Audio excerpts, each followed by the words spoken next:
নমস্কাৰ পুনৰবাৰ স্বাগতম জনাইছোঁ মোৰ অন্য এটি ভিডিঅ'লৈ। আৰু আজি আপোনালোকক দেখুৱাম আহোম স্বৰ্গদেউৰ দিনৰে পৰা চলি অহা এখন ঐতিহ্যমণ্ডিত কালী পূজা। আৰু আমাৰ গাঁৱৰ এই কালী পূজাখন তিনিদিনীয়াকৈ উদযাপন কৰা হয়। আৰু এয়া হৈছে শনিবাৰ দুপৰীয়া ভাগৰ দৃশ্য। আৰু এই পূজাখন শনিবাৰে নিশাৰ পৰা সোমবাৰ আবেলি অৰ্থাৎ বিসৰ্জনলৈকে খুব ধুনীয়াকৈ উলহ মালহেৰে উদযাপন কৰা হয়। গতিকে পূজা ভাগ আপোনালোকক অকণমান দেখুৱাই দিওঁ। নিমকি, খুৰমা, জিলাপি আদি সকলোবোৰ মিঠাই বস্তু মিলিহে এখন পূজা সম্পূৰ্ণ হয়। আৰু এই দোকানখন আমাৰেই হয়। যিহেতু ৰাতিলৈকে পূজা, গতিকে বস্তুবোৰ এনেদৰে অলপ অলপকৈ বনাই থকা হৈছে।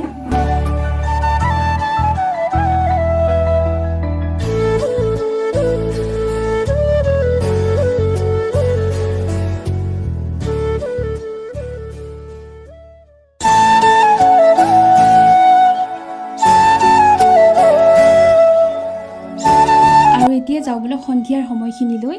আৰু সন্ধিয়া ফটকা জ্বলাই খুব ধুনীয়াকৈ উলহ মালহেৰে দেৱীক আদৰা হয়, লগতে আৰতিও কৰা হয়।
আমি বিভিন্ন হয়ে চলাইছি।